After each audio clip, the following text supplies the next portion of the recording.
सर्वशक्तिमान पिता परमेश्वर को धन्यवाद देते हुए हम आज की प्रातःकालीन आराधना को आरंभ करेंगे। हम भजन संहिता 131 पढ़कर आज की आराधना को आरंभ करें। यहाँ लिखा है, हे यहोवा, न तो मेरा मन गर्व से और न मेरी दृष्टि घमंड से भरी है, और जो बातें बड़ी और मेरे लिए अधिक कठिन है उनसे मैं काम नहीं रखता। निश्चय मैंने अपने मन को शांत और चुप कर दिया है। जैसा दूध छुड़ाया हुआ लड़का अपनी माँ की गोद में रहता है, वैसे ही दूध छुड़ाए हुए लड़के के समान मेरा मन भी रहता है। इस्राएल, अब से लेकर सदा सर्वदा यहोवा ही पर आशा लगाए रहे। पिता पुत्र पवित्र आत्मा के नाम में आमीन। आइए अपने सरों को झुकाएंगे और प्रार्थना मांगेंगे। धन्यवाद, स्तुति और महिमा के योग्य जीवित सामर्थी दयालु अनुग्रहकारी प्रेमी पिता परमेश्वर, हम आपके चरणों के पास आकर आपको धन्यवाद देते हैं आज के दिन के लिए इसमें आपने हमें रखा। धन्यवादित है प्रभु आज के भोर के प्रकाश के जो हम आपके अनुग्रह में होकर देखने पाए हैं। बीते पूरे सप्ताह प्रभु आपने हम सबकी रक्षा की, हमारी जरूरतों को पूरा किया है, और आज का सबत का दिन हमें दिखाया कि हम सबत के दिन को पवित्र करके मान सकें। इससे आज की सुबह जब हम आपकी आराधना करने के लिए आपके सम्मुख आए हैं, पिता परमेश्वर, हमारी प्रार्थना है कि आपकी उपस्थिति हमारे मध्य में बनी रहे। जितने भी विश्वासी जन जूम माध्यम के द्वारा, यूट्यूब के द्वारा, फेसबुक के द्वारा, गूगल मीट के द्वारा जब प्रभु आपकी आराधनाओं में सम्मिलित होते हैं, तो पिता परमेश्वर हर एक विश्वासी आज के दिन में आपकी बड़ी आशीषों को ग्रहण करने वाले हो सकें। इन तमाम माध्यमों पर आपकी आशीष बनी रहे। विशेष हम सैटेलाइट को, नेटवर्क को आपके नियंत्रण में देते हैं कि जब विश्वासी जन इन माध्यमों के द्वारा पिता परमेश्वर आपकी आराधना करते हैं तो कोई भी बाधा रुकावट ना आए, लेकिन पिता परमेश्वर सुचारू रूप से आराधनाएं हर एक विश्वासी तक पहुंचने वाली हो सके। आज की सुबह हमारे द्वारा गीतों का गाया जाना, वचन का पढ़ा जाना, मनन किया जाना, साजों का बजाया जाना, विशेष गीतों का गाया जाना, सब कुछ प्रभु आपको भाए। हम सब अपने आप को, अपने जीवन को आपके हाथों में सौंप देते हैं। संपूर्ण आराधना में हमारा ध्यान केवल आप प्रभु की ओर लगा रहे, इसलिए आप हमारे मन को, हमारे विचारों को एकाग्रचित कीजिएगा। हम प्रार्थना करते हैं जहाँ जहाँ आपकी आराधनाएं हो रही हैं वहाँ पर आपकी उपस्थिति बनी रहने वाली हो सके। संपूर्ण समय को, संपूर्ण आराधना को हम आपके सामर्थ्य हाथों में सौंपते हुए धन्यवाद के साथ इस प्रार्थना को मांगते उद्धारकर्ता प्रभु यीशु मसीह के मीठे और पवित्र नाम में आमीन। इस समय होगा कि हम गीत गाएंगे, गीत नंबर 247, होवेगी बरकत की बारिश, बरकत की बारिश भरपूर। हम कलीसिया गीत गाएंगे, गीत नंबर 247, होवेगी बरकत की बारिश।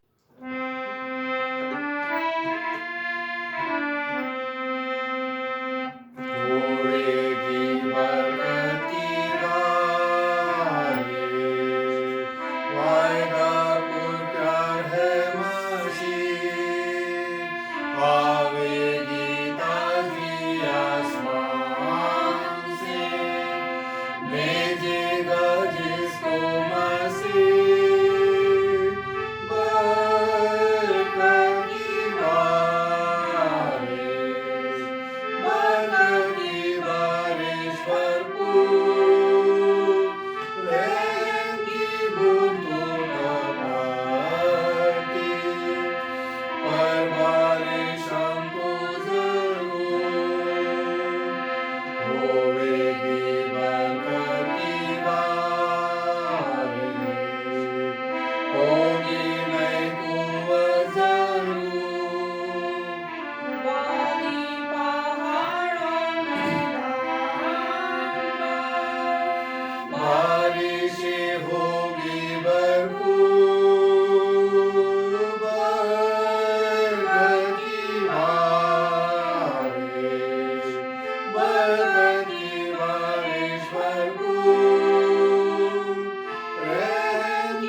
इस समय होगा कि हम मध्यस्थता की प्रार्थना में जाएंगे, जिनके नाम हमारे समूह के हम प्रार्थना करेंगे संपूर्ण कलीसिया के लिए, भारत देश के लिए, हमारे राजस्थान प्रदेश के लिए और भारत देश के राष्ट्रपति, प्रधानमंत्री, सूबे के गवर्नरों के लिए हम प्रार्थना करें, हमारे राजस्थान डायसिस के लिए, बिशप साहब के लिए और राजस्थान डायसिस का फेसबुक पे जो पेज है उसकी तमाम आराधनाएं जो हर शाम होती है उसके लिए हम प्रार्थना करें।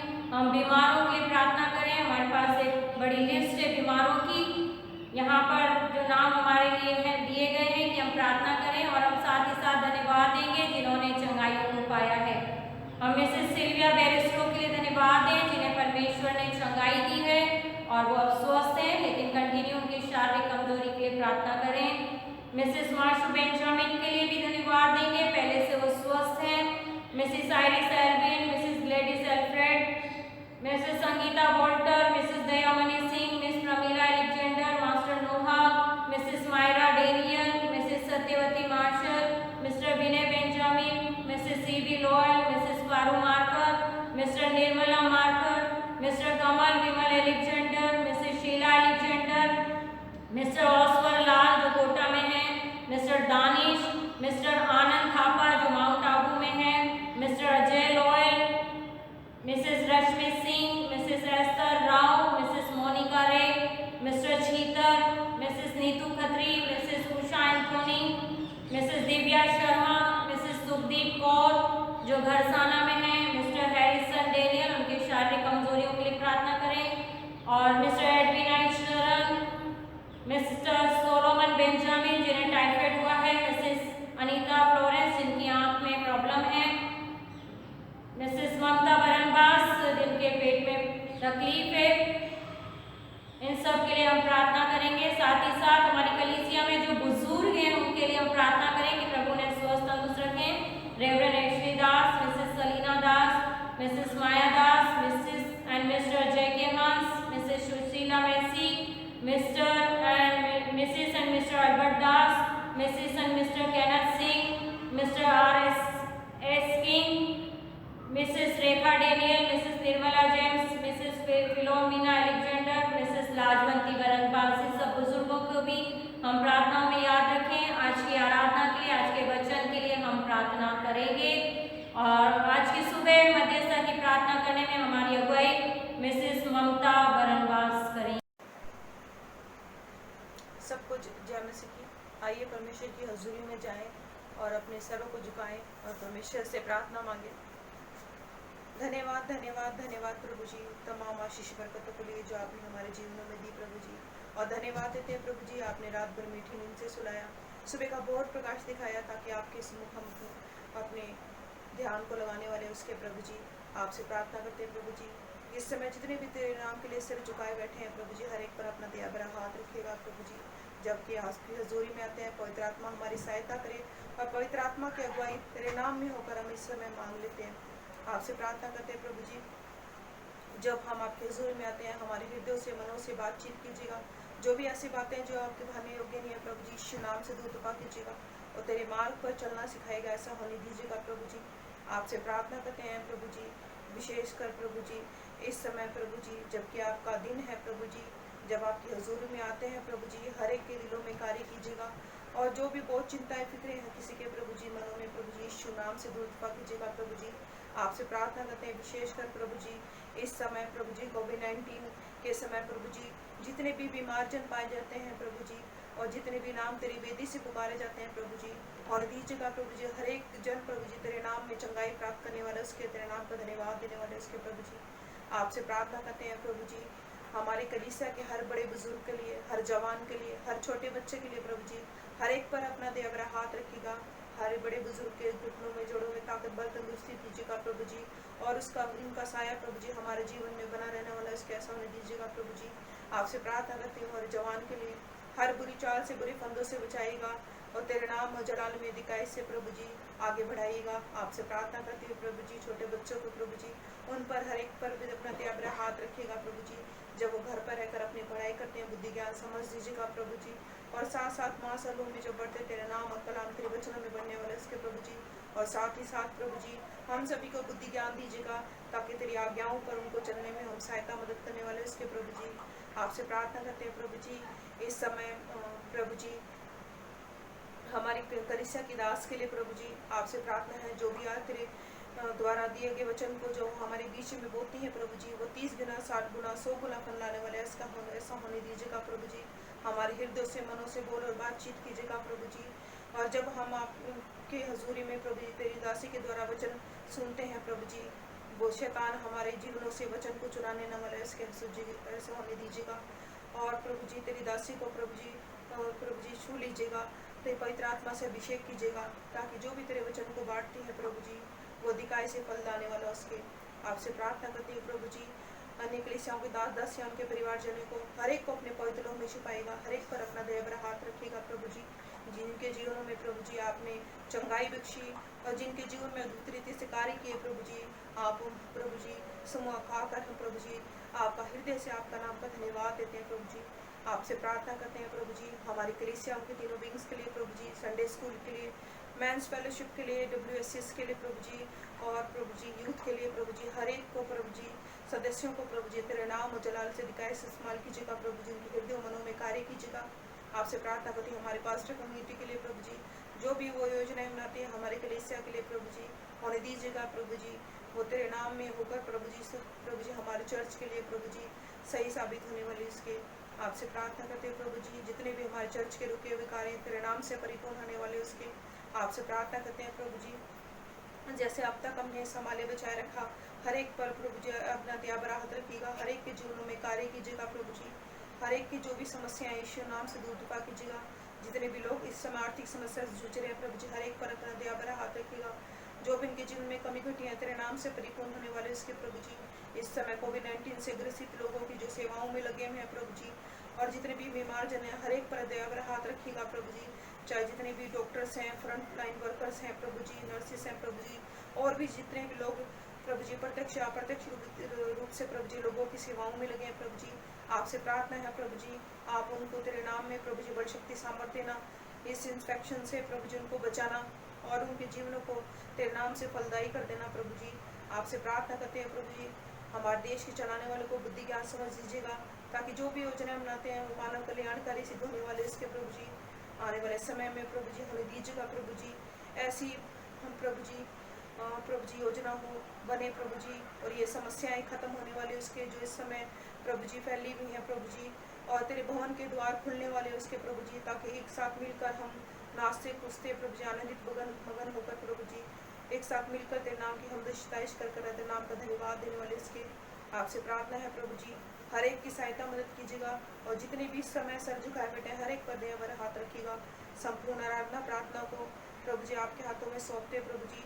आज दिन प्रभु जी इस समय जो भी हम भजन गीत गाते हैं वो ग्रहण योग्य ठहरने वाले उसके प्रभु जी, हर एक वचन तेरी ओर से हमारे सम्मुख आने वाला उसके प्रभु जी। आपसे प्रार्थना है प्रभु जी हर एक बातों को सौंपते हुए प्रभु जी, संपूर्ण आराधना प्रार्थना को तेरे हाथों में सौंपते हुए मैं छोटी सनार प्रार्थना को सुन और कबूल करेगा। तेरे प्यारे बेटे यीशु मसीह के वसीले से मांगती हूँ, सुन और ग्रहण कीजिएगा। आमीन। हम धन्यवाद देंगे मिसेस ममता वरणबास को, जिन्होंने आज के सुबह मध्यस्थता की प्रार्थना करने में सहायता की। साथ ही हम धन्यवाद देंगे मिस्टर धनेश मारकर एवं परिवार को, जिन्होंने आज के सुबह कलीसिया गीत गाने में सहायता की है। इस समय होगा हम पवित्र बाइबल पाठ पढ़ने के लिए सुनने के लिए निकालेंगे, जो हमें नए नियम और पुराने नियम में मिलता है। पहला हिस्सा हम निकालेंगे पुराने नियम से, जो मिलता है हागे नबी की किताब, उसका 2 अध्याय 1 आयत से 9 आयत तक। हागे नबी की किताब उसका 2 अध्याय 1 से 9 आयत तक, जिसको पढ़ने में हमारी अगुवाई बेबी जेसिका मारकर करेंगी। दूसरा हिस्सा जो हमें मिलता है पहला कुरिन्थियों पहला अध्याय 26 से 31 और पहला कुरिन्थियों 2 अध्याय 1 से 5 आयत तक। कुरिन्थियों का पहले अध्याय के 2 हिस्से हम आज के सुबह पढ़ेंगे। पहला कुरिन्थियों पहला अध्याय 26 से 31, इस पाठ को पढ़ने में हमारी अगुवाई बेबी सुमेधा किंग करेगी, और पहला कुरिन्थियों 2 अध्याय 1 से 5 आयत को पढ़ने में हमारी अगुवाई मिसेस ईरम शरद करेगी। हम धन्यवाद देते हैं जिन्होंने आज की सुबह बाइबल पाठ पढ़ने में हमारी सहायता की है। प्रभु इन सभी को आशीषित करे और अपनी महिमा के लिए इस्तेमाल करे। आप सभी को प्रभु यीशु के नाम में जय मसीह की। आइए हम पवित्र शास्त्र में से पढ़ेंगे पुराने नियम में से हैगे उसका 2 अध्याय 1 से 9 आयत तक। हैगे 2 अध्याय 1 से 9 आयत तक, जहाँ इस प्रकार से लिखा है, फिर 7वें महीने के 21वें दिन को यहोवा का ये वचन हैगे भविष्यवक्ता के पास पहुंचा।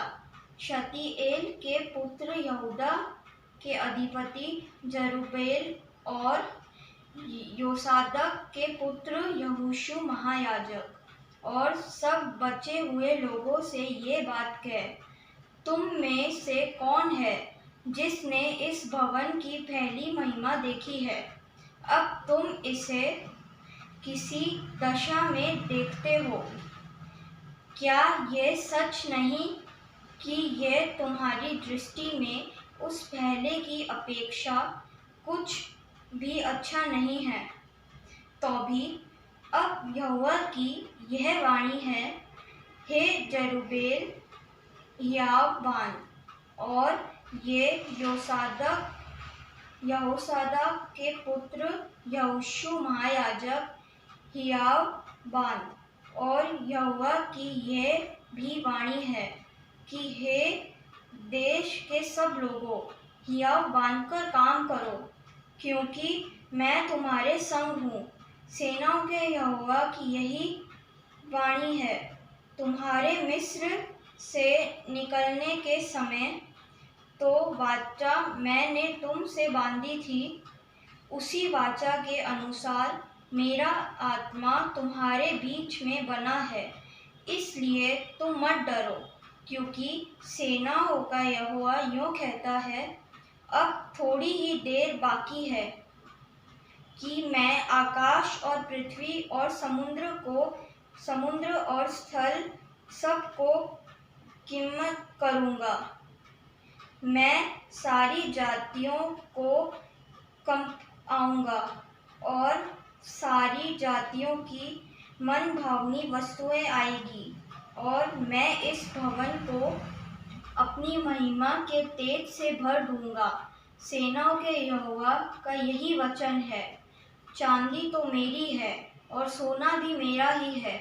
सेनाओं के यहोवा की यही वाणी है, इस भवन की पिछली महिमा इसकी पहली महिमा से बड़ी होगी। सेनाओं के यहोवा का यही वचन है, और इस स्थान में मैं शांति दूंगा। सेनाओं के यहोवा का यही वचन है। परमेश्वर के जीवित वचन पे पढ़े, सुने और समझ जाने पर आशीष हो। आमीन। आप सभी को जय मसीह की। आइए हम नए नियम से पढ़े पहला कुरिन्थियों उसका पहला अध्याय उसकी 26 आयत से लेकर 31 आयत तक, जहाँ इस प्रकार लिखा है, हे भाइयों, अपने बुलाए जाने को तो सोचो कि ना शरीर के अनुसार बहुत ज्ञानवान और ना ही बहुत सामर्थी, ना बहुत कलीन बुलाए गए, परंतु परमेश्वर ने जगत के मूर्खों को चुन लिया है कि ज्ञानवानों को लज्जित करे, और परमेश्वर ने जगत के निर्बलों को चुन लिया है कि बलवानों को लज्जित करे, और परमेश्वर ने जगत के नीचों और तुच्छों को, वरन जो है भी नहीं उनको भी चुन लिया है कि उन्हें जो है व्यर्थ ठहराएं, ताकि कोई प्राणी परमेश्वर के सामने घमंड न करने पाए, परंतु उसी की ओर से तुम मसीह यीशु में हो, जो परमेश्वर की ओर से हमारे लिए ज्ञान ठहरा, अर्थात धर्म और पवित्रता और छुटकारा, ताकि जैसा लिखा है वैसा ही हो, जो घमंड करे वह प्रभु में घमंड करे। इस वचन के पढ़े और सुन जाने पर आशीष हो। आमीन। आप सभी को जय मसीह की। पवित्र शास्त्र से पढ़ेंगे पहला कुरिन्थियों दूसरा अध्याय उसकी 1 से लेकर 5 आयत तक। यहाँ इस प्रकार लिखा है, हे भाइयों, जब मैं परमेश्वर का भेद सुनाता हुआ तुम्हारे पास आया तो शब्दों या ज्ञान की उत्तमता के साथ नहीं आया, क्योंकि मैंने ये ठान लिया था कि तुम्हारे बीच यीशु मसीह वरन क्रूस पर चढ़ाए हुए मसीह को छोड़ और किसी बात को न जानूं। मैं निर्बलता और भय के साथ और बहुत थरथराता हुआ तुम्हारे साथ रहा, और मेरे वचन और मेरे प्रचार में ज्ञान की लुभाने वाली बातें नहीं, परंतु आत्मा और सामर्थ्य का प्रमाण था, इसीलिए कि तुम्हारा विश्वास मनुष्यों के ज्ञान पर नहीं परंतु परमेश्वर की सामर्थ्य पर निर्भर हो। परमेश्वर इसे पढ़े जाने पर आशीष देवे। आमीन। आइए हम विशेष प्रार्थना में जाएंगे। समय होगा कि हम विशेष प्रार्थना में चलें। जिनके सप्ताह में जन्मदिन है, विवाह की सालगिरह है, उनके लिए हम प्रार्थना करेंगे। हम प्रार्थना करेंगे मिसेस मीना मार्कर के लिए, मिसेस एलसी डेनियल के लिए, मिस्टर शोभित जेम्स के लिए, मिस्टर मनोज एलेक्जेंडर के लिए, मिसेस ईरम शरद के लिए हम प्रार्थना करें जिनके सप्ताह में जन्मदिन है, और जिनके सप्ताह में विवाह की सालगिरह है उनके लिए भी हम प्रार्थना करेंगे। सभी को जन्मदिन की और विवाह की सालगिरह की हार्दिक शुभकामनाएं। आइए हम प्रार्थना मांगे। धन्यवाद धन्यवाद स्तुति और महिमा की योग्य जीवित सामर्थ्य दयालु प्रेमी पिता परमेश्वर, हम आपके सम्मुख आकर आपके नाम को धन्यवाद देते हैं प्रभु जी, और प्रार्थना करते हैं उस सभी जीवनों के लिए जिनके सप्ताह में जन्मदिन है, विवाह की सालगिरह है, और हम धन्यवादित हैं कि आपने हमें समय दिया कि कलीसिया के साथ मिलकर उन सभी के लिए हम प्रार्थना कर सकें। हम प्रार्थना करते हैं इस समय मिसेस मीना मार्कर के लिए, मिसेस एलसी डेनियल के लिए, मिसेस ईरम शरद के लिए जिनका इस सप्ताह में जन्मदिन है, मिस्टर मनोज एलेक्जेंडर के लिए। प्रभु परमेश्वर, इन सबको आपने बीते वर्षों में संभाला, सुरक्षा दी, अच्छा स्वास्थ्य दिया, बीमारियां जीवन में आई लेकिन आपने चंगाइयां दी। पिता परमेश्वर, हम हृदय से धन्यवाद देते हैं। हमारी यही प्रार्थना विनती है, इन सभी को नए वर्ष में जब प्रवेश करते हैं स्वस्थ तंदुरुस्त बनाए रखिएगा, उम्र की दराजी दीजिएगा, इन सभी के जोड़े आप में आशीष में बने रहें। ये सब अपने लिए, अपने परिवार के लिए, अपने घराने के लिए जो भी योजनाएं बनाए वो सारी योजनाएं पिता परमेश्वर आप में होकर पूरी होने वाली हो सके।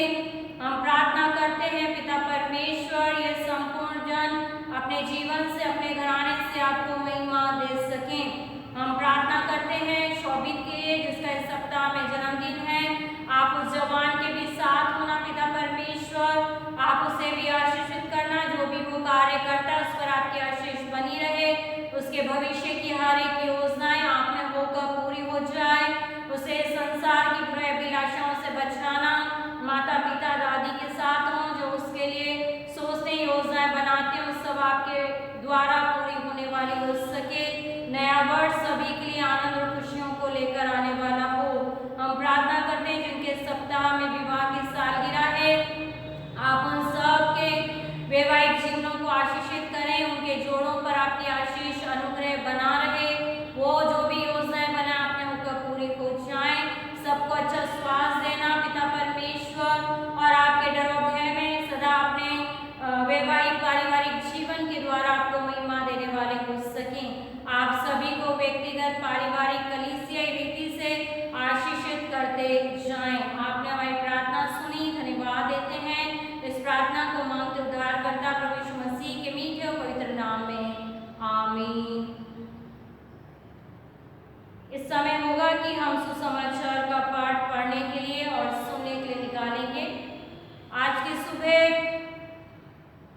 सुसमाचार पाठ का जो हिस्सा हमारे लिए चुना गया है वो है मरकुस रचित सुसमाचार, उसका 4 अध्याय 26 आयत से 34 आयत तक। मरकुस रचित सुसमाचार उसका 4 अध्याय 26 आयत से 34 आयत तक।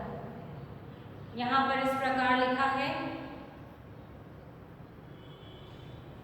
मरकुस 4:26 से 34। फिर उसने कहा, परमेश्वर का राज्य ऐसा है जैसे कोई मनुष्य भूमि पर बीज छींटे और रात को सोए और दिन को जागे, और वे बीज ऐसे उगे और बड़े कि वे न जाने।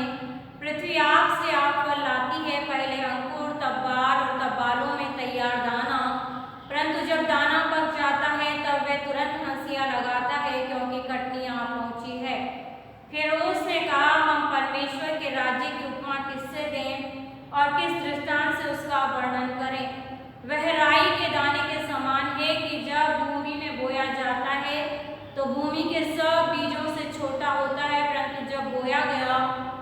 उगकर सब साग पात से बड़ा हो जाता है और उसकी ऐसी बड़ी डालियां निकलती हैं कि आकाश के पक्षी उसकी छाया में बसेरा करते हैं। और वे उन्हें इस प्रकार के बहुत से दृष्टांत दे देकर उनकी समझ के अनुसार वचन सुनाता था और बिना दृष्टांत कहे उनसे कुछ भी नहीं कहता था, परंतु एकांत में वे अपने निज चेलों को सब बातों का अर्थ बताता था। परमेश्वर इन वचनों के पढ़े और सुने जाने पर आशीष और बरकत दे। आमीन। प्रभु यीशु मसीह के मधुर नाम में आप सभी को मेरा सलाम, जय मसीह की। आज की सुबह हम परमेश्वर को धन्यवाद दें कि एक बार फिर परमेश्वर ने हमें समय और अवसर दिया कि हम उसकी आराधना करने के उसके सम्मुख आ सके हैं और संपूर्ण कलीसिया अपने अपने घरों में अपने स्थानों पर स्वस्थ हैं, सुरक्षित हैं, आनंदित हैं। ये मेरा विश्वास है। इन दिनों में हम एक दूसरे से मिल नहीं पा रहे हैं, एक साथ संगति नहीं कर पा रहे हैं, लेकिन हम परमेश्वर को धन्यवाद दें कि सभी को परमेश्वर ने सुरक्षित रखा है और यही प्रार्थना है कि आगे भी परमेश्वर सभी जनों को अपनी सुरक्षा अपनी पनाह में लिए रहे। आज की सुबह के लिए जो हमारे को विषय मिला है, सेना एलमना के अनुसार जो विषय हमें मिला है, उस विषय को हम सीखेंगे। परमेश्वर के महान कार्यों का आरंभ अत्यंत छोटे छोटे कार्य होते हैं।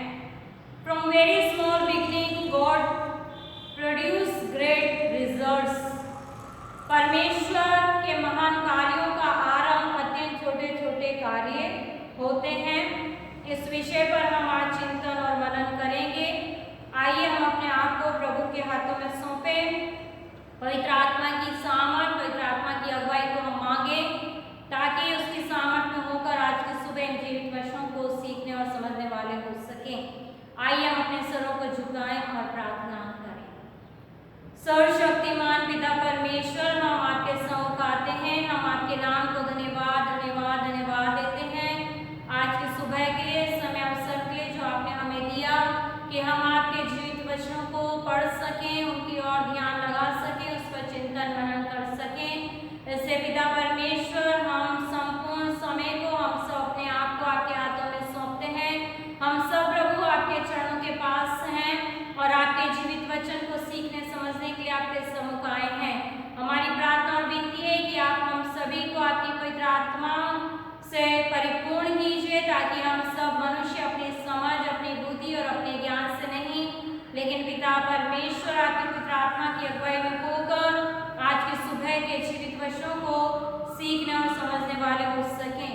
मेरे होठों के बोल, मेरे मन के विचार आपकी दृष्टि में ग्रहण योग्य हो और जो भी वचन है वो मेरा नहीं लेकिन आपका होने के लिए प्रार्थना और विनती करती हूँ। आपकी सामर्थ और पवित्र आत्मा की अगुवाई को चाहते हुए इस प्रार्थना को मांगते उद्धारकर्ता प्रभु यीशु मसीह के मीठे और पवित्र नाम में, आमीन। आज की सुबह जो विषय प्रभु परमेश्वर की ओर से हमें मिला है, उस विषय पर हम ध्यान लगाएंगे कि परमेश्वर के महान कार्यों का आरंभ अत्यंत छोटे छोटे कार्य होते हैं। कि परमेश्वर जो अपने महान कार्यों को करना चाहता है और परमेश्वर जब एक अच्छे बड़े परिणाम को लाना चाहता है तो परमेश्वर उन महान कार्यों को करने से पहले उसका आरंभ छोटे छोटे कार्यों के द्वारा करता है। वो छोटी छोटी वस्तुओं के द्वारा, छोटी शुरुआत के द्वारा बड़े बड़े महान कार्य करने वाला हमारा परमेश्वर है। आज की सुबह हम परमेश्वर के वचन से इन बातों को सीखेंगे कि एक छोटी सी शुरुआत किस प्रकार से एक बड़े रिजल्ट को लेकर आती है। एक छोटी सी शुरुआत किस प्रकार से परमेश्वर के द्वारा एक बड़े रिजल्ट को जो है हमें दिखाती है। बड़ा प्रत्युत्तर, एक बड़ा कार्य हम परमेश्वर की सामर्थ के द्वारा होते हुए देखते हैं। चाहे शुरुआत छोटी क्यों ना हो, कार्य का आरंभ चाहे छोटे कार्य से क्यों ना किया जाए, यदि परमेश्वर उस कार्य में है, परमेश्वर की उपस्थिति यदि उन कार्यों में है, तो उन छोटे छोटे कार्यों के द्वारा, उन छोटी छोटी बातों के द्वारा, उन छोटी छोटी वस्तुओं के द्वारा परमेश्वर अपने महान कार्यों को करता है। कई बार हम सोचते हैं कि छोटे लेकिन आज की सुबह परमेश्वर का वचन हमें यही बताता है, सिखाता है कि परमेश्वर के जो महान कार्य हुए हैं, जो परमेश्वर ने बड़े बड़े कार्य किए, उनका आरंभ अत्यंत छोटे छोटे कार्यों के द्वारा ही हुआ है। आज की सुबह जो हमारे लिए परमेश्वर के वचन से 3 हिस्सों से पढ़ा गया है, और जब हम मरकुस सच्चे सुसमाचार का पाठ पढ़ते हैं तो यहाँ पर एक दृष्टांत के द्वारा प्रभु यीशु मसीह जो है बीज के द्वारा जो है प्रभु यीशु मसीह कुछ बातों को सिखाते हैं। परमेश्वर का पुत्र प्रभु यीशु मसीह हमेशा मनुष्यों से दृष्टांत के द्वारा बातें किया करता था। यीशु ने लोगों को की समझने की क्षमता के अनुसार उन्हें दृष्टांतों में शिक्षा दी। लोग एक बार में ही आत्मिक बातों को नहीं समझ सकते हैं, उन्हें वे सामान्य उदाहरण अथवा दृष्टांत सुनाकर जो है, और उनको जरूरत होती है कि वो दृष्टांतों के द्वारा सीखें। इससे प्रभु यीशु मसीह जो है अपने चेलों को और लोगों को दृष्टांतों के द्वारा, उदाहरणों को देने के द्वारा वचन की शिक्षा, आत्मिक बातों की शिक्षा दिया करते थे। और बाद में वो अपने चेलों को उन सारी बातों को खुलकर समझाते थे, उनके अर्थों को वो समझाते थे ताकि उनके चेले भी वो समझ सकें। जब हम मरकुस रचित सुसमाचार पढ़ते हैं, उसका 4 अध्याय 26 आयत से जब हम पढ़ते हैं तो मरकुस का ये दृष्टांत परमेश्वर के राज्य का संपूर्ण चित्रण करता है। यहाँ पर हमने पढ़ा कि फिर उसने कहा परमेश्वर का राज्य ऐसा है जैसे कोई मनुष्य भूमि पर बीज छींटे। यहाँ पर प्रभु यीशु मसीह परमेश्वर के राज्य के बारे में बता रहे हैं, उस राज्य का चित्रण कर रहे हैं कि वो इस प्रकार से कि कोई मनुष्य भूमि पर बीज छींटे। जब खेतों में बीज बोया जाता है तो बीजों को ऐसे करके बिखेरा जाता है तो बीज क्या है, थोड़ी थोड़ी दूरी पर गिरते हैं। और यहाँ पर हम देखते हैं जो स्वर्ग के राज्य का चित्रण, पहली बात है बोना, फिर उगना और फिर कटनी।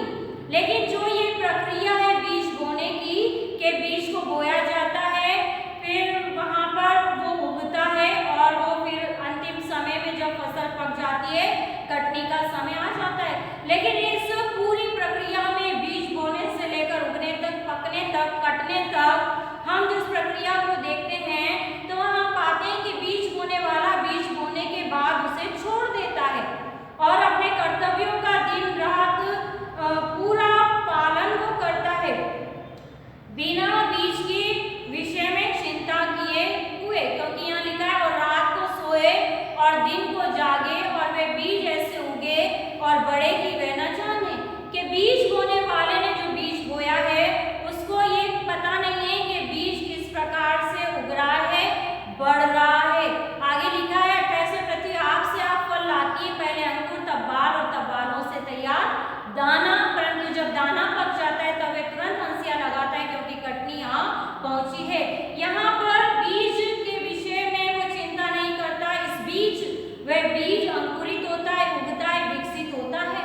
इस तरीके से जो वह नहीं जानता कि बीज किस प्रकार से अंकुरित हो रहा है, वो बढ़ रहा है, फलवंत हो रहा है, बीज बोने वाला इस प्रक्रिया को नहीं जानता, वो नहीं समझता। भूमि अपने आप से अन जाती है जो कि एक के बाद एक अवस्था में परिपक्व होता, वो पौधा, वो बीज परिपक्व होता जाता है। भूमि ये सब अपने आप करती है बिना किसी दृश्य कारण के, वे बिना मनुष्य के हस्तक्षेप के। मनुष्य केवल उस बीज में पानी देता है, खाद देता है, उसकी निराई गुराई करता है और उसको सींचता है, लेकिन इसके अलावा वो नहीं जानता कि वो बीज किस प्रकार से बढ़ रहा है, फलवंत हो रहा है, उसमें उसका कोई भी हस्तक्षेप नहीं है। और इस प्रकार ये परमेश्वर द्वारा कार्य किए जाने को दर्शाता है कि बीज बोने वाले ने बीज बोया, लेकिन वो कब बड़ा अंकुरित हुआ, बड़ा पक गया, इसको मनुष्य नहीं जानता। लेकिन ये सारा कार्य परमेश्वर के सामर्थ्य को, परमेश्वर के कार्य को दर्शाता है। परमेश्वर बीज में जो जीवन है उसमें कार्य करता है, जो कि जब अच्छी भूमि में बोया जाता है एक के बाद एक अवस्थाओं से विकसित होता है और अंततः उग जाता है बिना मनुष्य के हस्तक्षेप के। उस बीज को बढ़ाने नहीं है, लेकिन परमेश्वर मनुष्य केवल परिश्रम करता है और परमेश्वर उसको बढ़ाता है। मनुष्य का कार्य है बोना, पानी देना, सींचना और काटना। परमेश्वर भूमि या वृद्धि या विकास प्रदान करता है। परमेश्वर वृद्धि, विकास प्रदान करता है, उस बीज को बढ़ाता है, फलवंत करता है और उसको पकाता है। पहला कुरिन्थियों उसका 3 अध्याय उसकी 6 और 7 आयत को जब हम पढ़ते हैं वहां पर लिखा गया है, पौलुस लिखता है पहला कुरिन्थियों 3 अध्याय 6 और 7 वचन में, मैंने लगाया, अपुल्लोस ने सींचा, परंतु परमेश्वर ने बढ़ाया। इसलिए ना तो लगाने वाला कुछ है और ना सींचने वाला, परंतु परमेश्वर जो बढ़ाने वाला है। उसी प्रकार परमेश्वर का राज्य है। परमेश्वर का राज्य इसी प्रकार का है कि वचन को बोता कोई और है और उसका बीज जो बोया जाता है, उस यहाँ लिखा है कि अपुल्लोस ने सींचा, मैंने लगाया, अपुल्लोस ने सींचा, परमेश्वर ने बढ़ाया। यहाँ पर लगाया किसी और ने है, सींचा था कोई और है उस बीज को और परमेश्वर उसको बढ़ाता है। तो यहाँ वचन कहता है इसलिए ना तो लगाने वाला कुछ है ना सींचने वाला, लेकिन कौन बड़ा है? परमेश्वर जो उसको बढ़ाता है। यहाँ परमेश्वर के राज्य की तुलना हम देखते हैं, आगे जो हम पढ़ते हैं तो लिखा है कि हम परमेश्वर के राज्य की उपमा किससे दें और किस दृष्टांत से उसका वर्णन करें। कि जब परमेश्वर का राज्य की बात प्रभु वचन कहता है कि वो परमेश्वर का राज्य ऐसे जैसा कोई मनुष्य बीज छींट दे, बीज को बो दे, फिर वो कहता है कि हम परमेश्वर की राज्य की उपमा किससे दें और किस दृष्टांत से उसका वर्णन करें। तो यहाँ पर कहता है कि वो राई के दाने के समान है कि जब भूमि में बोया जाता है तो भूमि के सब बीजों से छोटा था। यहाँ पर जो काली राई हम देखते हैं, काली राई जो है उसका दाना, उसका बीज सबसे छोटा होता है। वो बीज को क्या किया जाता है? भूमि में बोया जाता है, परंतु जब बोया गया तो उगकर सब साग पात से बड़ा हो जाता है और उसकी ऐसी बड़ी डालियां निकलती कि आकाश के पक्षी उसकी छाया में बसेरा कर सकते हैं। यहाँ परमेश्वर के राज्य की तुलना राई के दाने से की गई है कि वो राई का दाना जब बोया जाता है तब तो बहुत छोटा है, लेकिन जब वो पौधा उगता है, बढ़ता है तो वो बहुत बड़ा पेड़ बन जाता है, इतना साग पात से भी बड़ा हो जाता है और उस पर क्या करते हैं? पक्षी उसकी छाया में बसेरा करते हैं। आरंभ में परमेश्वर का राज्य राई के छोटे दाने के समान था। जब यीशु ने प्रचार करना आरंभ किया तब सिर्फ थोड़े लोगों ने सुना और विश्वास किया, अधिकांश लोगों ने उसे अस्वीकार कर दिया। जब प्रभु यीशु मसीह ने प्रचार किया, परमेश्वर के वचन का प्रचार आरंभ किया, तब बहुत कम लोगों ने विश्वास किया। सिर्फ थोड़े लोगों ने सुना और कई लोगों ने उसे अस्वीकार कर दिया है। उन्होंने उसका मजाक उड़ाया, उसे मार डाला और उसको अस्वीकार कर दिया। और यहाँ तक हम देखते हैं कि उन लोगों ने प्रभु यीशु मसीह का मजाक उड़ाया है, उसे मारा है और उसको क्रूस पर चढ़ा दिया। उसके चेले भी हम देखते हैं कि भाग गए, प्रभु यीशु मसीह को छोड़कर चले गए, परंतु पवित्र आत्मा के सामर्थ्य के कारण उस छोटे बीज से एक शक्तिशाली कलीसिया विकसित हुई तथा संसार के प्रत्येक देश में फैल गई। परमेश्वर का राज्य ऐसा ही है। प्रारंभ में जब वचन बोया गया, बहुत कम लोगों ने वचन को सुना, ग्रहण किया, लेकिन जब प्रभु यीशु मसीह कलवरी क्रूस पर अपने प्राणों को देते हैं, तीसरे दिन जी उठते हैं, पेंटिकोस्त के दिन जब पवित्र आत्मा उतरता है, तो उस पवित्र आत्मा की सामर्थ को जब चेले प्राप्त करते हैं, तो सामर्थ के द्वारा हम देखते हैं कि उस छोटे से बीज से वो एक प्रभु यीशु मसीह जो बीज बोया गया, वो उस प्रभु यीशु मसीह ने अपना बलिदान दिया। उसके बाद जीतने के बाद हम पाते हैं कि उसके चेले पवित्र आत्मा की शक्ति से परिपूर्ण हुए और एक शक्तिशाली कलीसिया विकसित होती चली गई उसके चेलों के द्वारा। संसार के प्रत्येक देशों में कलीसिया फैल गई। आज हम जो कुछ भी है, आज जब हम कलीसियाओं को देखते हैं, आज कलीसिया विस्तृत रूप से फैली हुई है और परमेश्वर का राज्य भी इसी प्रकार से बढ़ता जाता है। जिस प्रकार से एक नन्हे से बीज से एक बड़ा पौधा निकलता है, उसी प्रकार एक नन्हा वचन रूपी बीज, छोटा वचन रूपी बीज जब किसी के हृदय में बोया जाता है, तो पवित्र आत्मा जब उसके जीवन में कार्य करता है तो बहुत से फलवंत होता है। है। इसी रीति से यीशु ने लोगों को भी यहाँ पर दृष्टांतों के द्वारा शिक्षा दी है, बताया है। जब एक बीज बोया गया वो इतना बढ़ गया कि उसके अंदर पक्षियों ने क्या किया, बसेरा किया। उसी प्रकार जब प्रभु यीशु मसीह का सुसमाचार प्रचार किया जाता है, उसका वचन जब बोया जाता है, तो वो एक के हृदय में जब काम करता है, तो वो जिसके हृदय में काम करता है वो दूसरे को वचन सुनाता है और दूसरे से तीसरे को। इस प्रकार से परमेश्वर की कलीसिया बढ़ती जाती है, विश्वासियों की मंडली बढ़ती चली जाती है और उसके अंदर बहुत से लोग आशीषित होते हैं, बहुत से लोग परमेश्वर के वचन के द्वारा तसल्ली और शांति को प्राप्त करते हैं। यहाँ परमेश्वर उस छोटे से बीज को इस्तेमाल करता है परमेश्वर के राज्य की बढ़ोतरी के लिए। परमेश्वर का बीज जो उसका वचन है, परमेश्वर का वचन जो बीज है, जब वचन रूपी बीज हृदयों में उग जाता है, तब हम देखते हैं कि एक बड़े परिणाम को लेकर आता है, एक बड़ा रिजल्ट हम देखने पाते हैं। आज की सुबह जब हम परमेश्वर के इस वचन को सीख रहे हैं और परमेश्वर के महान कार्यों का आरंभ अत्यंत छोटे छोटे कार्यों से होता है। परमेश्वर बड़े रिजल्ट को, एक महान प्रत्युत्तर को लेकर आता है छोटे छोटे कार्यों के आरंभ के द्वारा।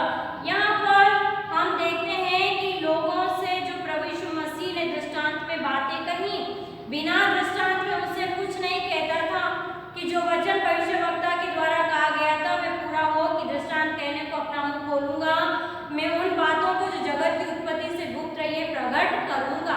इसे प्रभु यीशु मसीह दृष्टांतों में बातें करता है, शिक्षा देता है। आज की सुबह जब हम इस विषय को सीखते हैं और यहाँ राई के दाने का एक छोटा सा उदाहरण दिया गया है और उस दाने के द्वारा, वो बीज बोने के द्वारा प्रभु का राज्य बढ़ता चला जाता है। उसी प्रकार से हम आज की सुबह में वस्तुओं को, उदाहरणों को देखेंगे कि परमेश्वर ने उन छोटे छोटे स्मॉल थिंग्स, छोटी छोटी वस्तुओं को इस्तेमाल करके उसके द्वारा एक महान कार्यों को दिखाया, महान कार्य प्रभु ने किए हैं। जब निर्गमन की किताब उसका 4 अध्याय उसके 2 वचन को पढ़ते हैं तो वहां पर लिखा, यहोवा ने उससे कहा तेरे हाथ में वह क्या है? वे बोला लाठी।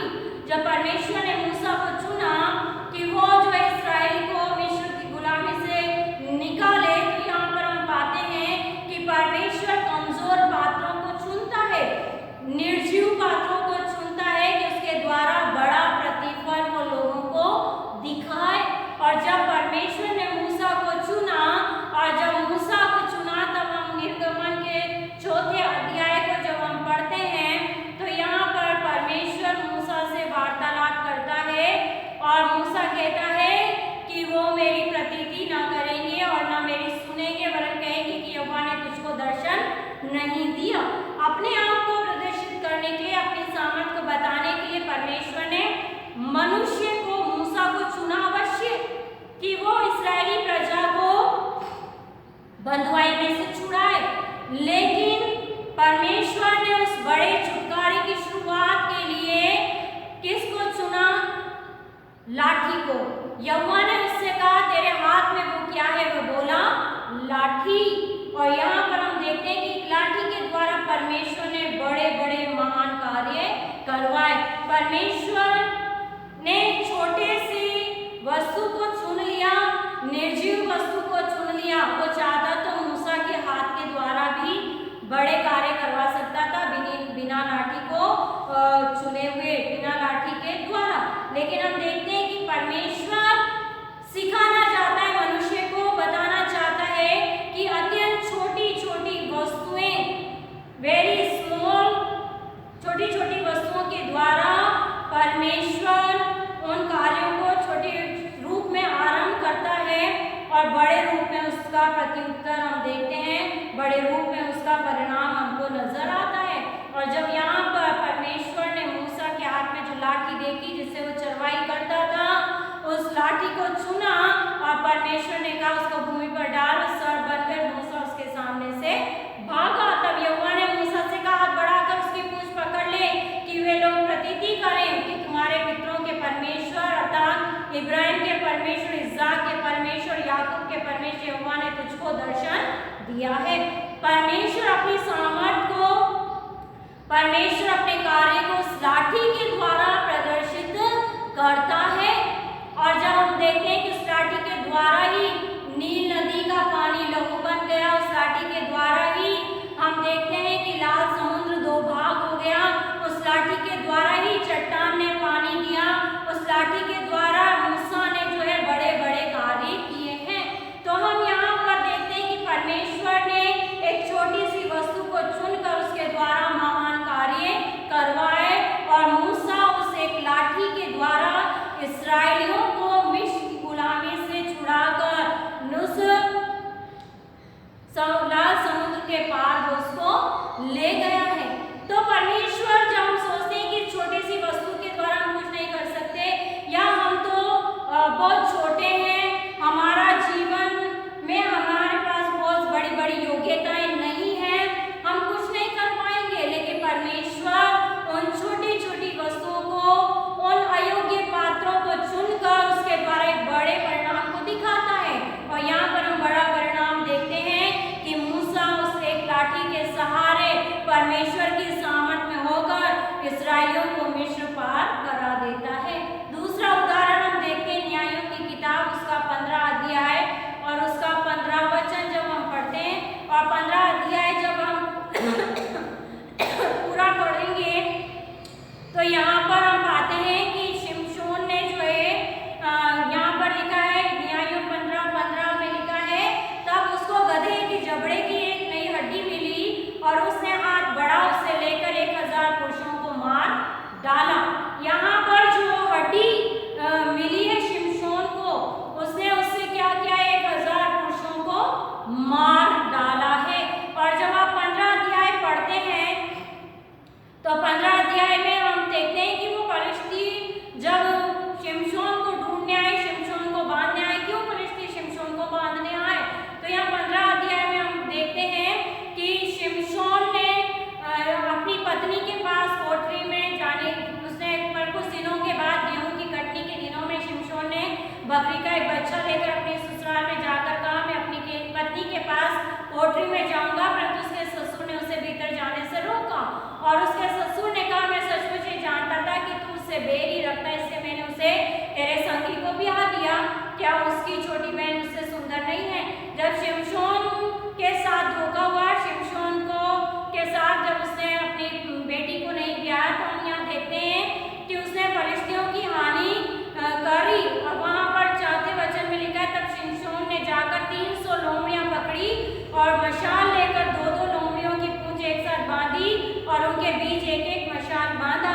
तब मशालों में आग लगाकर उसने लोमड़ियों को फलिश्तियों के खड़े खेतों में छोड़ दिया और पूरियों के ढेर पर खड़े खेत और जलपाई की बारियां भी जल गईं। तब फलिश्ती पूछने लगे, ये किसने किया है? लोगों ने कहा, उस तिम्नी के दामाद शिमशोन ने ऐसे किया कि उसके ससुर ने उसकी पत्नी उसके संगी को ब्याह दी। तब फलिश्तियों ने जाकर उस पत्नी और उसके पिता दोनों को आग में जला दिया। और शिमशोन ने उससे कहा, तुम जो ऐसा काम करते हो उससे मैं तुमसे पलटा लेकर ही चुप रहूंगा। तब उसने उनको अति निष्ठुरता के साथ बड़ी मार से मार डाला।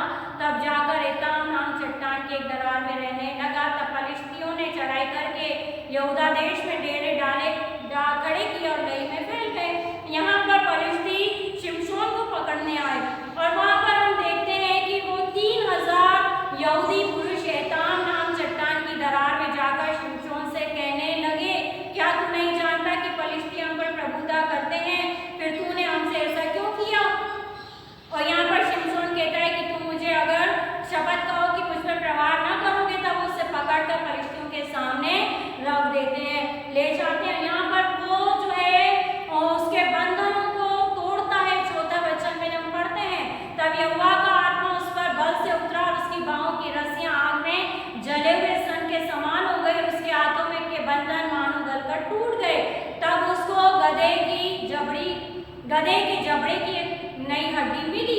उसने एक गधे की जबड़े की हड्डी को देखा और उसने उस गधे की जबड़े की हड्डी को लिया और उस गधे की जबड़े की हड्डी से उसने कितने पुरुषों को मारा? 1000 पुरुषों को मार डाला।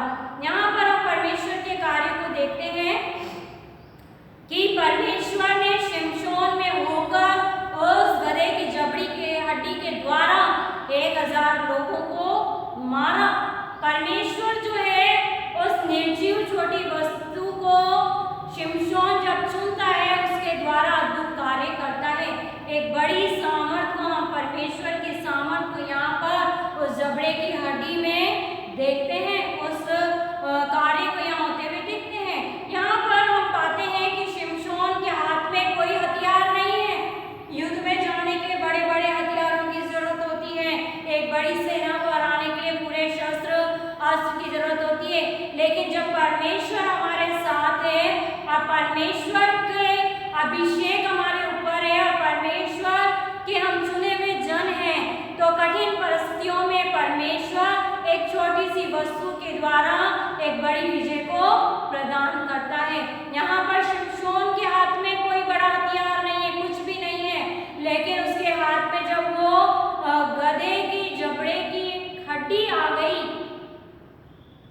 और जब उसने उसको उठा लिया, तो उस जबड़े की हड्डी आप कल्पना कर लें, कल्पना करेंगे कि जब गधे के जबड़े की हड्डी कितनी बड़ी होगी। उस छोटे से हथियार के द्वारा, और वो हथियार भी नहीं है, केवल उसके जबड़े की हड्डी है, उससे उसने फलिश्तियों को मार दिया। और वो भी कोई 10-20 नहीं, लेकिन उसने 1000 पुरुषों को मार डाला। हमारा परमेश्वर ऐसा ही है, वो अत्यंत छोटी छोटी वस्तुओं के द्वारा शुरुआत करता है, बड़े बड़े महान रिजल्ट को दिखाता है। महान कार्य हम होते हुए उन छोटी वस्तुओं के द्वारा देखते हैं। और यहाँ पर शिमशोन ने इस प्रकार का कार्य किया है। आगे लिखा है, शिमशोन ने कहा, गधे के जबड़े की हड्डी से ढेर के ढेर लग गए, गधे के जबड़े की हड्डी ही से मैंने 1000 पुरुषों को मार डाला। ये बड़ा असंभव है। यदि हम कल्पना करें तो ये बड़ा असंभव बात है कि छोटे से जबड़े की हड्डी से कोई 1000 पुरुषों को मारे। ये केवल परमेश्वर की सामर्थ के द्वारा हो सकता है, ये केवल परमेश्वर ही कर सकता है। हम एक और उदाहरण देखें, पहला शमूएल उसका 17 अध्याय और उसके 40 वचन को हम देखें। यहाँ पर हम पढ़ते हैं दाऊद का वर्णन। यहाँ लिखा है, तब उसने लाठी हाथ में लिए नाले में से 5 चिकने पत्थर छांटकर अपनी चरवाई की थैली अर्थात अपने झोले में रखी और अपना गोफन हाथ में लेकर फलिश्ती के निकट चला। जब परमेश्वर ने महान कार्य जो दिखाए, उसकी शुरुआत परमेश्वर ने छोटे कार्यों से की। और यहाँ पर हम दाऊद को देखते हैं कि दाऊद जब फलिश्ती का सामना करने के लिए निकला, तब उसके हाथ में कोई हथियार नहीं है। पहला शमूएल और उसके 17 अध्याय को जब हम पढ़ते हैं, तब यहाँ पर हम देखते हैं कि उसके हाथ में कोई हथियार नहीं, वो भेड़ बकरियों को चराने वाला है। और वो जो है फलिश्ती का सामना करने के लिए जब जाता है, उससे पहले हम पाते हैं कि उसको तमाम अस्त्र शस्त्र पहनाए गए, लेकिन वो उन अस्त्र शस्त्रों को उसने परखा नहीं था, इसलिए वो उसको पहनकर चल नहीं पाया और न उससे उसको विजय वो उससे युद्ध कर सकता था।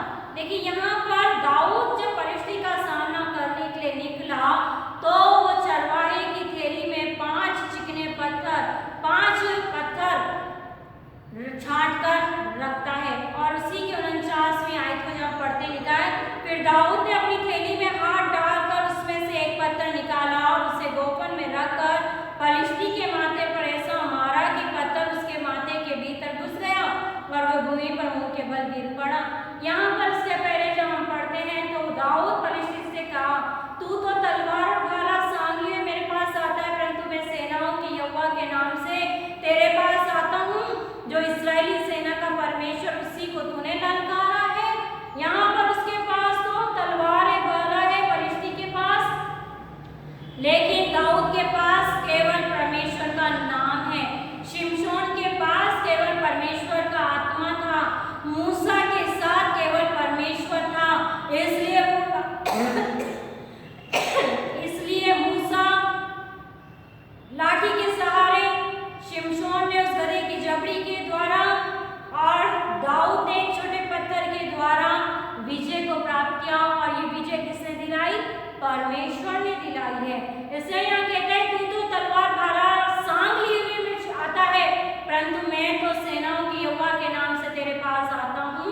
परमेश्वर इस संसार में परमेश्वर अपने लोगों को विजय दिलाता है और एक बड़े परिणाम को वो दिखाता है केवल छोटी वस्तुओं के द्वारा, छोटे कार्यों के द्वारा।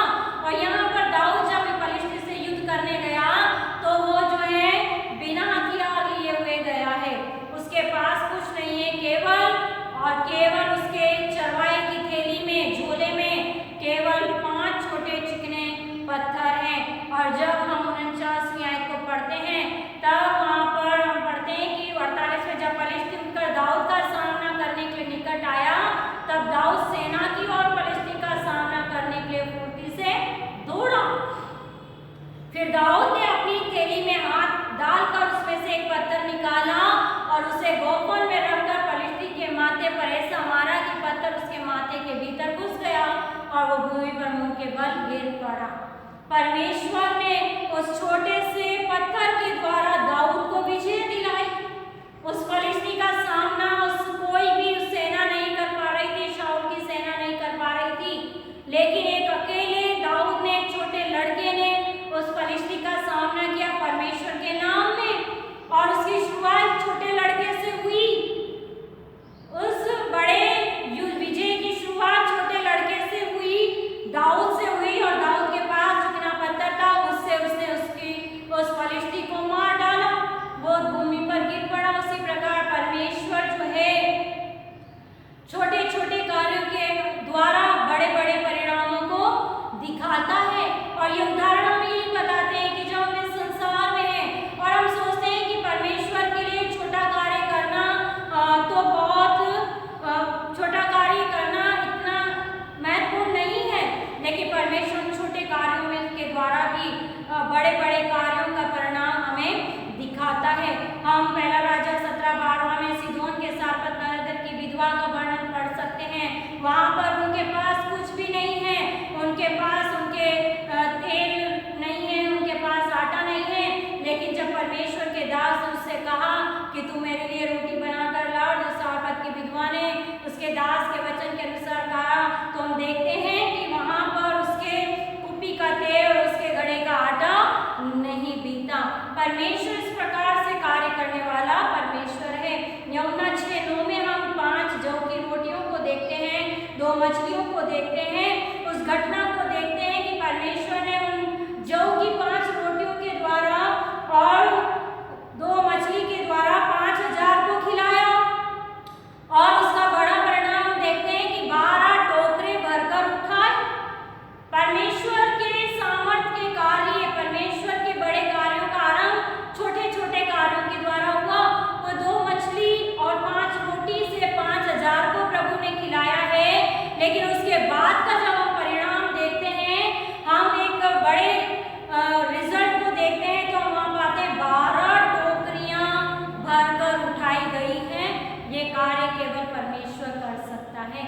जब हम सोचते हैं कि अरे ये तो बहुत कम है, इससे तो कुछ नहीं हो सकता, लेकिन उस बहुत कम में ही परमेश्वर आशीषों को देता है। उन छोटे छोटे निर्जीव वस्तुओं को भी प्रभु इस्तेमाल करता है अपनी महिमा के लिए, क्योंकि वो इस बात को प्रदर्शित करता है कि परमेश्वर सामर्थी है, परमेश्वर महान है। और इसका उदाहरण कि परमेश्वर के महान कार्यों का आरंभ बड़े छोटे छोटे कार्यों के द्वारा, छोटे छोटे लोगों के चुनाव के द्वारा होता है। पौलुस अपनी पत्री में बड़ी सुंदरता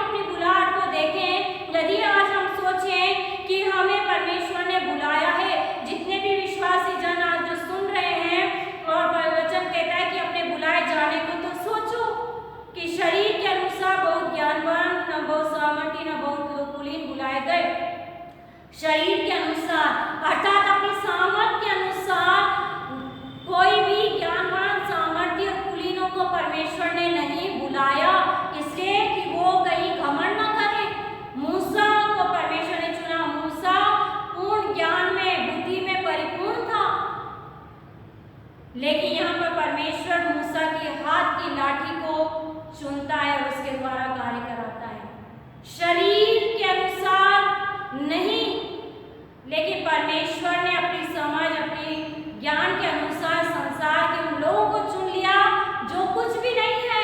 उस जबड़े की हड्डी के द्वारा और उस चिकने पत्थर के द्वारा दाऊद को परमेश्वर ने विजय दिलाई। यहाँ लिखा है, लेकिन कौन बुलाए गए, परंतु परमेश्वर ने जगत के मूर्खों को चुन लिया कि ज्ञानवानों को लज्जित करे। परमेश्वर ने जगत के निर्बलों को चुन लिया कि बलवानों को लज्जित करे। परमेश्वर ने जगत के नीचों और तुच्छों को, वरन जो है भी नहीं उनको भी चुन लिया कि उन्हें जो है व्यर्थ ठहराए। परमेश्वर का धन्यवाद हो, परमेश्वर की महिमा हो। हालेलुया। हम जब इस वचन को पढ़ते हैं, हम अपने बुलाए जाने को सोचें कि हम अपने शरीर के अनुसार जब बुद्धिमान, ज्ञानवान है, कुलीन है, उनको नहीं चुना। लेकिन यहाँ पौलुस पत्री में लिखता है कि परमेश्वर ने उन इंस्ट्रूमेंट को चुन लिया है, उन लोगों को चुन लिया है जो जगत में क्या है, मूर्ख कहलाते हैं। जिन्हें परमेश्वर ने चुना वो जगत में क्या है, मूर्ख कहे जाने वाले लोगों को चुना कि वो ज्ञानवानों को लज्जित करे। परमेश्वर ने जगत के निर्बलों को चुन लिया है कि बलवानों को लज्जित करे। परमेश्वर ने जगत के नीचों और तुच्छों को, वरन जो है भी नहीं उनको भी चुन लिया कि उन्हें जो है व्यर्थ ठहराए। यहाँ पर पौलुस बड़ी स्पष्टता के साथ परमेश्वर के चुने गए पात्रों का वर्णन करता है कि परमेश्वर ने किन पात्रों को अपनी महिमा के लिए चुना, किन लोगों को अपनी महिमा के लिए चुना। उनको नहीं जो बहुत बुद्धिमान थे, समझदार थे, उनको नहीं जो बहुत ज्ञान थे, उनको नहीं जो कुलीन घराने के थे, लेकिन परमेश्वर ने निर्बलों को, तुच्छों को, नीचों को चुन लिया है। इसलिए परमेश्वर का वचन कहता है, अपने बुलाए जाने को तो सोचो कि शरीर के अनुसार नहीं। कई बार मनुष्य अपनी समझ, अपनी बुद्धि, अपने ज्ञान पर घमंड कर बैठता है, लेकिन परमेश्वर का वचन कहता है कि जो लोग निर्बुद्धि हैं, मूर्ख हैं, निर्बल हैं, इस संसार में जो नीच है, तुच्छ है, जो है भी नहीं, जिन्हें कोई मनुष्य कुछ नहीं समझता। बहुत से लोग सोचते हैं अपनी निर्बलता, अपनी मूर्खता पर, जो अपने आप को मूर्ख समझते हैं, जो अपने आप को निर्बल समझते हैं, जो सोचते हैं कि हम तो उच्च जाति के नहीं हैं, हम उस स्टैंडर्ड के नहीं हैं। वो इस प्रकार से जो मनुष्य अपने जीवन में सोचता है, परमेश्वर उन्हीं का चुनाव अपने बड़े कार्यों के लिए, अपनी महिमा के लिए करता है। और यहाँ पर पौलुस उस बात को लिख देता है। क्यों इस प्रकार से वो चुनाव करता है? क्यों वो निर्बलों को, नीचों को, मूर्खों को और तुच्छों को चुनता है? वहाँ आगे लिखा है कि इसने चुन लिया कि वो उन तमाम ज्ञानवान, बलवानों को लज्जित करे, उनको व्यर्थ ठहराए। 29 वचन लिखा है, ताकि कोई प्राणी परमेश्वर के सामने घमंड ना करने पाए। शिमशोन के अंदर परमेश्वर का आत्मा वास करता था, वो शक्तिशाली था, लेकिन परमेश्वर ने उसको विजय किसके द्वारा दिलाई? उस निर्जीव हड्डी के द्वारा, ताकि वो अपने बल पर घमंड न कर सके। मूसा भी विद्या में निपुण था, वो बहुत सारे साम, दंड, भेद सब युक्तियों को इस्तेमाल करके मिस्रियों की गुलामी से इस्राएलियों को निकाल सकता था। लेकिन परमेश्वर ने मूसा के हाथ की लाठी को चुना कि मूसा उस लाठी के द्वारा जो है और इस्राएलियों को मिस्र की गुलामी से निकाले। दाऊद को हम देखते हैं, छोटा बालक है, दाऊद अभी छोटा बालक ही है, उसके लालिमा झलक रही, वो उसको इस्तेमाल करता है, उसकी सामर्थ्य के द्वारा नहीं, उसके शरीर के बल के द्वारा नहीं, लेकिन वो सियों को भी फाड़ देता था। लेकिन वहाँ पर उस चिकने पत्थर, छोटे पत्थर को दाऊद के द्वारा इस्तेमाल किया जाता है कि दाऊद ये घमंड न करे कि मैं तो छोटा बालक हूँ, मैंने अपनी सामर्थ्य से गोलियत को मारा। नहीं, यहाँ पर लिखा है ताकि कोई प्राणी परमेश्वर के सामने घमंड न करने पाए। परमेश्वर आज की सुबह में बताता है कि परमेश्वर का वचन हमसे बात करता है कि परमेश्वर बड़े बड़े महान महान प्रत्युत्तर या बड़े रिजल्ट को देता है, केवल वो किसके द्वारा? छोटे मनुष्यों के चुनाव के द्वारा, छोटी वस्तुओं के चुनाव के द्वारा, और अपने महिमा के कार्यों को प्रदर्शित करता है। बड़े महान कार्य वो ऐसे लोगों के चुनाव करने के द्वारा हम देखने पाते हैं। परमेश्वर ने बहुत सारे संसार के मूर्खों को, निर्बलों को, बलवानों को, नीचों को, तुच्छों को चुन लिया है। जो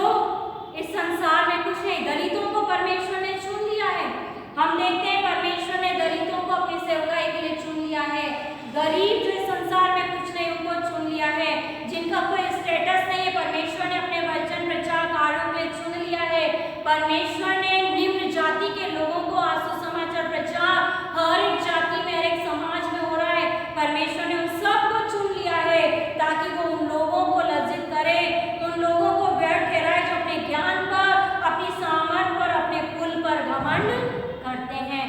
परमेश्वर आज के समय में बताना चाहता है, जो मनुष्य इस बात को सोचता है कि मैं तो मूर्ख हूँ, मैं तो निर्बल हूँ और मैं तो इस संसार में तुच्छ और नीच गिना जाता हूँ, आज वचन को पढ़ लें, समझ लें, सीख लें कि परमेश्वर की दृष्टि में ना तो आप मूर्ख हैं, ना आप निर्बल हैं, ना आप तुच्छ हैं, ना आप नीच हैं, लेकिन आप परमेश्वर की दृष्टि में उसके योग्य पात्र हैं। कभी भी परमेश्वर आपको अपनी महिमा के लिए इस्तेमाल कर सकता है, चुन सकता है और बड़े बड़े सामर्थ के कार्यों को कर सकता है।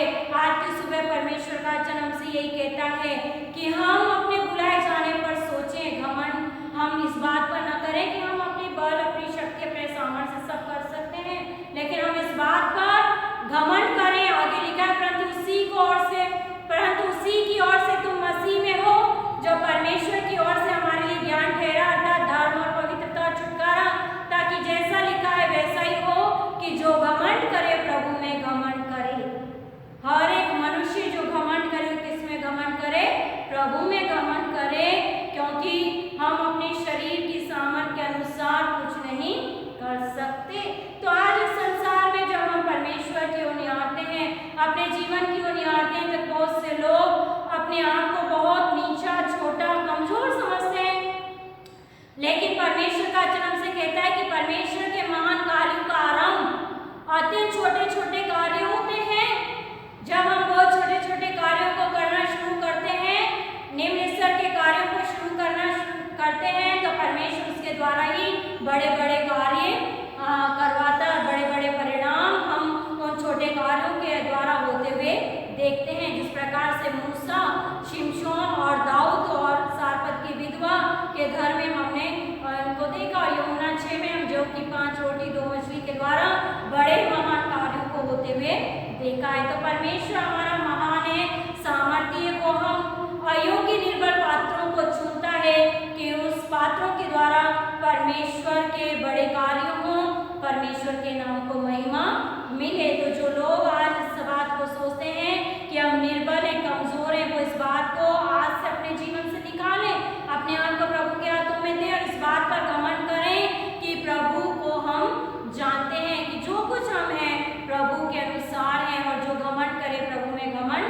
करे, क्योंकि उसी के द्वारा हम सामर्थ के कार्य कर पाते हैं, परमेश्वर के कार्यों को कर पाते हैं। आज की सुबह परमेश्वर वचनों के द्वारा हम सभी को आशीषित करें। आइए हम अपने सरों को झुकाएंगे और प्रार्थना मांगेंगे। सर्वशक्तिमान पिता परमेश्वर, हम आपके नाम को धन्यवाद देते हैं। आज की सुबह वचन को बांटने में आपने सहायता की और धन्यवाद देते हैं परमेश्वर पिता कि आपके महान कार्यों का आरंभ बहुत छोटे छोटे कार्य से द्वारा होता है। उन निर्जीव वस्तुओं को भी आप अपने महान कार्यों के लिए चुन लेते हैं। प्रभु जी, आप संसार के मूर्खों को, निर्बलों को, नीचों को, तुच्छों को, जो इस संसार की दृष्टि में कुछ भी नहीं है, उनको आप चुन लेते हैं आपके कार्यों के लिए कि उनके द्वारा अद्भुत कार्य आप करवाएं, महान कार्य आप करवाएं। मूसा को, शिमशोन को, दाऊद को, सारपत की विधवा को और उस छोटे लड़के को आपने चुना कि उनके पास जो छोटी वस्तुएं थी, उनके पास जो निर्जीव वस्तुएं थी, उनके द्वारा आपने प्रभु जी उनको विजय दिलाई। उनके द्वारा प्रभु आपने अपने बड़े महान सामर्थ्य के कार्यों को प्रदर्शित किया। हम हृदय से धन्यवाद देते हैं। आज की सुबह जितने भी जनों ने इस वचन को सुना है, पिता परमेश्वर सबको आशीषित कीजिएगा। और जो लोग ये सोचते हैं कि हम संसार की दृष्टि से सोचते हैं कि हम निर्बल हैं, कमजोर हैं, हम मूर्ख हैं, हम मनुष्यों की दृष्टि में कुछ नहीं है, प्रभु आज की सुबह वो अपने आप को आपके वचनों के प्रकाश में प्रभु जांचें, परखें, अपने आप को आपके हाथों में सौंपें कि जो कुछ भी नहीं है उसको प्रभु आप अपनी महिमा के लिए चुन लेते हैं। निर्बल पात्रों को चुन लेते हैं कि आप ज्ञानवानों को, बुद्धिमानों को, बलवानों को लज्जित करें, उन्हें व्यर्थ ठहराएं। धन्यवाद है प्रभु कि आपने हमें चुन लिया, आपने विश्वासी लोगों को चुन लिया कि उनके जीवन से आपको महिमा मिले। प्रभु जी, हम धन्यवाद देते हैं। पिता परमेश्वर, प्रार्थना करते हैं आज का वचन जो बोया गया है व्यर्थ न जाए, 30 गुना, 60 गुना, 100 गुना फलवंत हो सके और हम सब प्रभु जो अयोग्य पात्र हैं प्रभु आपके हाथों में अपने आप को दे दें ताकि आप इसे इस्तेमाल कर सकें। सारी आदर महिमा आपको देते हैं। सुनने वालों को आशीषित करें। नेटवर्क की कोई प्रॉब्लम नहीं हुई, हम धन्यवाद देते हैं। जिन्होंने आज की आराधना में विभिन्न रीति से सहयोग किया है, चाहे बाइबल पाठ पढ़ने में, कलीसिया गीत गाने में और विशेष गीतों को गाने में, मध्यस्थता की प्रार्थना करने में, प्रत्यक्ष अप्रत्यक्ष रीति से जो भी इसमें सहयोग करते हैं, एडिटिंग करने में, पिता परमेश्वर वीडियो अपलोड करने में और जो प्रत्यक्ष अप्रत्यक्ष रीति से श्रम के द्वारा, धन के द्वारा प्रभु सहयोग करते हैं, सभी को आशीषित कीजिएगा। पिता परमेश्वर, आपने हमारी प्रार्थनाओं को सुना और वचन बांटने में सहायता की। धन्यवाद देते हुए इस प्रार्थना को मांग लेते उद्धारकर्ता प्रभु यीशु मसीह के नाम में, आमीन।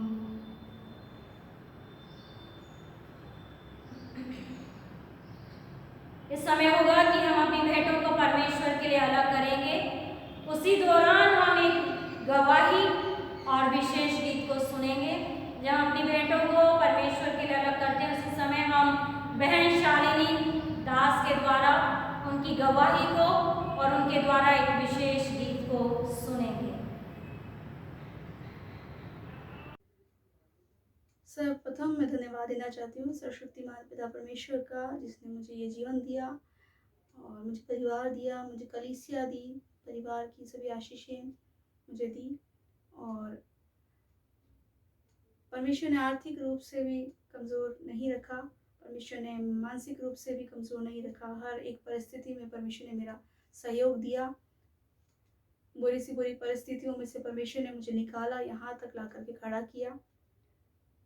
अप्रैल 2019 में मेरी जॉब लगी, गवर्नमेंट जॉब, और अप्रैल 2021 में मेरी जॉब को 2 साल हो गए। परमेश्वर का धन्यवाद करती हूँ। साथ ही साथ मैं धन्यवाद देती हूँ हमारी पासवान साहिबा को और हमारी कलीसिया के तमाम लोगों को, जिन्होंने कि हर समय मुझे अपनी प्रार्थनाओं में उठाए रखा। चाहे शारीरिक रूप से मैं कमज़ोर हुई, चाहे इमोशनली मैं कमज़ोर हुई, हर प्रकार से आप लोगों ने मुझे सहयोग दिया, अपनी प्रार्थनाओं में हमेशा मुझे उठाए रखा। परमेश्वर का धन्यवाद करती हूँ। परमेश्वर ने मेरे किसी भी कार्य को कभी रुकने नहीं दिया। परमेश्वर का वचन कहता है कि परमेश्वर अपने कार्य में देर ज़रूर करता है, लेकिन परमेश्वर के जो कार्य हैं वो नियुक्त समय पर हर एक की भलाई के अनुसार उनके साथ में होते हैं। इसलिए मैं परमेश्वर का धन्यवाद देती हूँ। मेरे मेडिकल जो रुके हुए थे उनके कारण मेरी सैलरी रुकी हुई थी, वो सब मेडिकल सैंक्शन हुए, सैलरी मेरी आ गई और साथ ही साथ मेरा स्थायीकरण जो था वो हो चुका है और मैं परमानेंट हो चुकी हूँ। मैं परमेश्वर का धन्यवाद देना चाहती हूँ। परमेश्वर का धन्यवाद हो। जय मसीह। खुदावंद अज़ीम बादशाह, खुदावंद के हुजूर आओ। खुदावंद अज़ीम बादशाह, खुदावंद के हुजूर आओ। आओ सारी दुनिया के लोगों, आज नया गीत गाओ। खुदावंद का नाम मुबारक हो।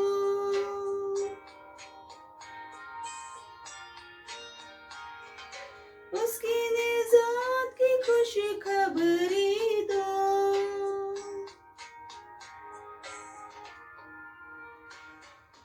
खुदावंद का नाम मुबारक हो। उसकी निजात की खुशखबरी दो। उसकी निजात की खुशखबरी दो। खुदावंद अज़ीम बादशाह, खुदावंद के हुजूर आओ।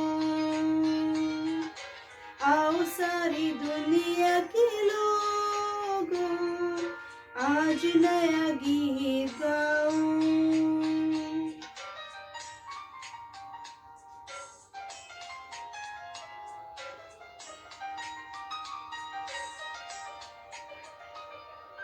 दुनिया में उस उसके जलाल का, लोगों में उसके हर काम का।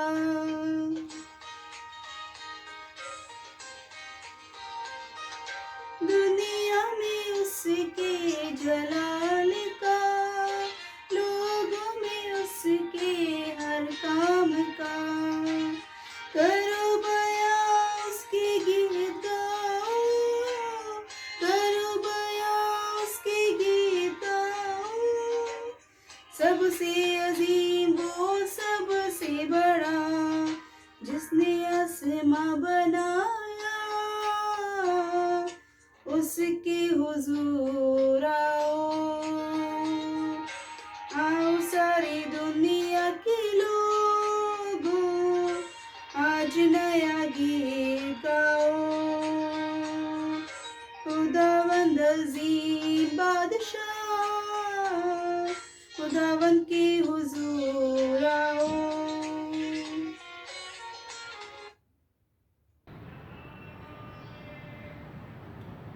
हम धन्यवाद देंगे बहन शालिनी को उनकी अच्छी गवाही के लिए। परमेश्वर ने आशीषित करे और आगे भी उनके तमाम कार्य परमेश्वर की उपस्थिति में होते चले जाएं। और उन्होंने जो विशेष गीत गाया उसके लिए भी हम धन्यवाद देते हैं। प्रभु ने बहुत ऐसे आशीषित करे। इस समय होगा कि हम भेंटों के लिए प्रार्थना करेंगे और साथ ही साथ हम भेंटों की प्रार्थना के साथ विशेष प्रार्थना करेंगे बारिश के लिए। इससे जितने भी जन इस समय आराधना देख रहे हैं और आराधना में सम्मिलित है, मेरा उनसे निवेदन है कि बड़े विश्वास के साथ प्रभु के सम्मुख अपने इस प्रार्थना को रखें बारिश के लिए।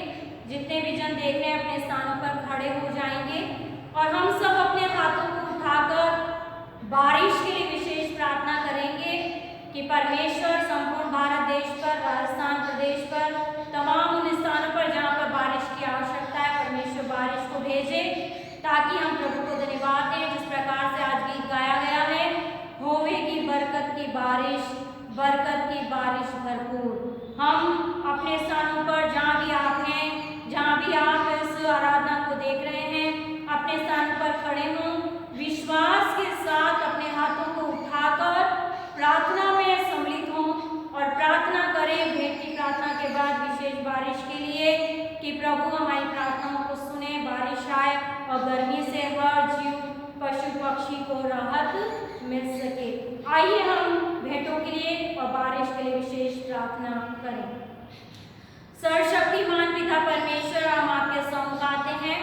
हम धन्यवाद देते हैं पिता परमेश्वर कि आप हमारी प्रार्थनाओं को सुनते हैं। इस समय प्रभु आपकी हुजूरी में है, हम विशेष प्रार्थना और विनती करते हैं प्रभु परमेश्वर। इस समय प्रभु जी बारिश के लिए, जब प्रभु संपूर्ण भारत देश में बारिश की आवश्यकता है, मानसून लेट हुआ है प्रभु जी, बहुत से किसान खेतों को तैयार करके आसमान की ओर देख रहे हैं, बारिश की राह देख रहे हैं पिता परमेश्वर। हम प्रार्थना करते हैं कि आप बादलों को हुक्म दें, क्योंकि आपके कहने से ही तो सब कुछ होता है पिता परमेश्वर। हम सब जन बड़े विश्वास के साथ अपने हाथों को उठाकर प्रभु आपसे मांगते हैं कि आप प्रभु जी बादलों को हुक्म दें, आसमानी जरूरों को खोलें, हर एक उस स्थान पर जहाँ पर बारिश की आवश्यकता है, भारत देश में, राजस्थान प्रदेश में, हर एक शहर में, हर एक खेत खलिहान पर अपरंपार बारिश हो सके, ताकि हर एक मनुष्य, जीव, पशु, प्राणी आपके नाम को धन्यवाद दें। जिस प्रकार हमने गीत गाया प्रभु जी, होवेगी बरकत की बारिश, बरकत की बारिश भरपूर आवेगी, ताजगी आसमान से भेजेगा जिसको परमेश्वर आप जरूर से भेजेंगे। जब अपने गुनाहों को मान लेते हैं प्रभु परमेश्वर, तो आप प्रभु हमारी प्रार्थनाओं को सुनते हैं। हम अपने गुनाहों को मान लेते हैं पिता परमेश्वर। आप हम सबके, हमारे देश के, हमारे समाज के, हमारे कलीसिया के, हमारे परिवार के हर एक जन के पाप अपराधों को क्षमा करें और हमारी प्रार्थनाओं को सुने। आप आसमानी जरूरों को खोल दें पिता परमेश्वर कि बारिश हो सके और हम बारिश को पाएं प्रभु, आपको धन्यवाद दें। हम बड़े विश्वास से मांगते हैं प्रभु, और हमने इस बात की प्रतीति कर ली है कि आपने हमारी प्रार्थनाओं को सुन लिया है और आप उसका उत्तर हाँ और आमीन में दे रहे हैं पिता परमेश्वर। हम प्रार्थना और विनती करते हैं इस समय भेंटों के लिए, जो हर एक विश्वासी ने आपके कार्यों के लिए अलग की है, हर एक देने वाले को आशीषित